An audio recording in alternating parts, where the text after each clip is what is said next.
Is your follow-up game weak? Do you not know what to say in the house to get a follow-up appointment set? Are you too afraid or nervous to get the follow-up set? Or maybe you're someone that hears the objection, hey, thanks, we'll call you in a few days if we're interested. And then you shift into nice guy mode activated, business card comes out. Hey, you know what, no problem. Listen, here's my card, this is my cell phone, call me anytime, day or night. I am here to help. And then you prance back to the office waiting for that phone to ring because the wife loved you, the appointment felt great, but then you get ghosted and you never get the deal. Or are you someone that doesn't even know what to say on the phone when you're following up because you feel pushy and like you're nagging, or you're confused on text, so what you end up doing is just not following up with anyone at all? Well, if that's you, then I've got good news, because I'm going to teach you a really quick fix and a very simple strategy to start using in your follow-up inside the house that can significantly lift your close rate. Because I want you to imagine all the deals that you're not closing in the house, which is, for most folks, the majority of opportunities. All of these opportunities right here are waiting for you to harvest them. But for most people, they script the follow-up, they have a weak game, they don't know what to say, or they don't follow up, and then all of it gets flushed down the tubes. But if you can scrape up even a small amount of those deals, that's virtually free money that's waiting for you to harvest that you're just overlooking. It's like having an apple tree and only harvesting the fruit where you can reach and seeing that the top of the tree has all of this additional fruit. And that fruit is what I'm going to help you harvest in this video. So let's get to it. First, quick welcome or welcome back. Adam Bensman here, the Roof Strategist, and everything that I do is designed to help you and your team smash your income goal and give every customer an amazing experience. So if you like this video and you want more training videos on the follow-up process for you or your team, I invite you to join me inside my free training center. There's a link in the description that you can click right now, and there's absolutely no catch. You'll see for yourself why many thousands of people have joined the free training center for all the resources there to help them train up on sales strategy, sales tactics, sales techniques, and even conversations about mindset of what it's like in the world of a salesperson. And there's content for owners, managers, and rookies alike. All right. That's all for now. Let's rock and roll. Click the link, get in the free training center, and we'll see you inside. All righty, follow up. Most people are screwing this up in the house, and they're hearing that what I'll call an end-all objection. That's when the homeowner's trying to get you out of the house, and they'll say, hey, thanks for coming out. We'll call you if we're interested. What I don't have time to cover in this video, because I've covered it before, is how to lean into that objection, because what I'm going to teach you, you need to first try to overcome that objection before we use this technique. And the best advice I have is to jump into the free training center and go through a playlist on objections, and I have a playlist on follow-up in there that's really going to help you understand how to handle that process before we go straight to the follow-up. Because what you don't want to do is hear that objection and then go straight to the follow-up, because there's a chance you can close the sale. So I need to get that out of the way, that once we've tried everything, once we've overcome those objections, if the deal goes nowhere, now is when we use this follow-up process. Now, one of the mistakes that people make is they ask, hey, can we visit? Can we chat again?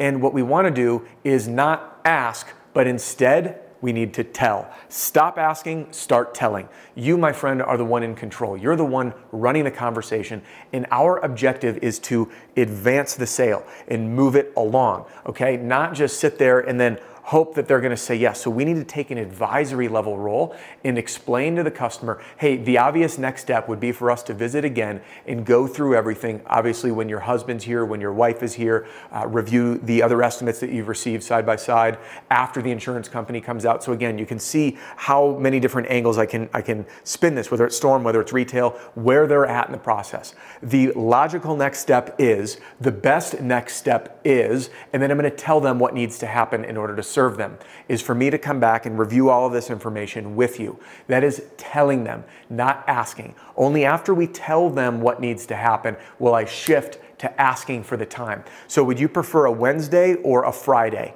And again, I'll narrow it down to 2 days. They can pick one, and then I'll repeat with 2 times. You want 9 a.m. or 3 p.m. And if they can't do those days or time, we just ask when works for you, and if it works in your schedule, get it done. So again, the easiest shift that you can make when you're in the house is to not ask, do not ask.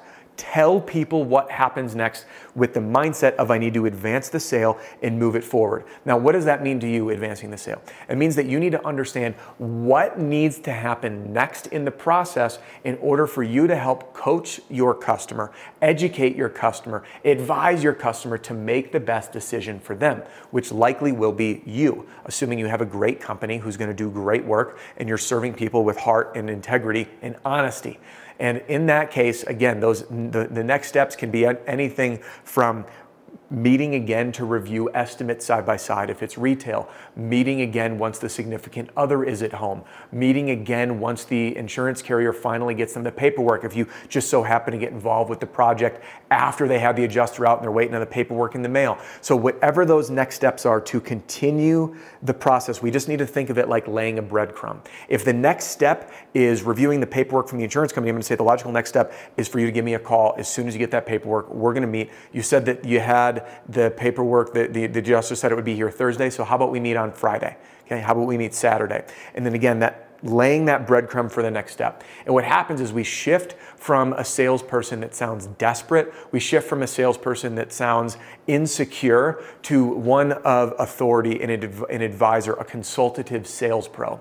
So your biggest takeaway, my friend, is to not ask for the follow-up, but to tell people what will happen next in order to serve them. Only after you tell will you ask for the appointment. And I know what some folks might be thinking, and this might be you. You might be thinking, Adam, that's really like forceful. What if they don't want me back in the house to go through this stuff? Well, guess what? We live in a world of virtual sales. Perfect. Why don't we shift to a virtual appointment? Or why don't we shift to a phone call? I, by the way, prefer a virtual appointment because people seem to take those a little bit more seriously than a phone call. And that gives me an opportunity to have both parties on camera. I can share my screen, show pictures, showcase a presentation, show our website, show testimonials. All of that is much easier over video conference. So again, tell, don't ask.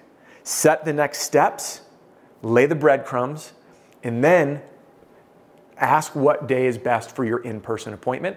And if they don't want an in-person appointment, you have a backup plan, which is to offer a virtual or in-person appointment. And if you begin doing this at the end of every appointment that you don't sell, and I mean every single one, I promise you, you will see a significant lift in your close rate, which will earn you more commission, owners more profit, and you get to serve more people and give everyone an amazing experience. Now, one little addition to this, if you like this philosophy, this is actually built into one tiny component of my sales system where I teach the car park closing formula in depth, which is what sales reps are going to do the minute that door opens in the prospect's house. What do they say? What do they do? Every single step of the way to leaving the house with a deal, including what happens if they don't sign it. So if you like this and you want the entire system for yourself or your team, click the link in the description and contact us for a demo. We'll tour you through our program and you can see for yourself why many thousands of people are using this. Again, being used in every single state in the US, Canada, Australia, even Sweden, from companies just getting started, sales reps just getting started, to quite a few of some of the largest residential roofing companies in America. And backed by the sales industry, so far as I know, the only money back guarantee, which means you get to experience it for 30 days. And if you're not satisfied for any reason, you just email me, we buy it back from you. And you can click the link in the description right now to get a demo, or text the word demo, D-E-M-O, to this number, 303-222-7133. That's 303-222-7133. Now, just because you're in my time is about to wrap up doesn't mean it has to. So maybe if you're on the fence, you want to learn more, you want to get more of a taste of my style, jump into my free training center right in here and binge away at all the goodies, or hang with me here on YouTube and let's continue helping you on that follow-up process. And you can jump into these videos and I'll see you on the next one.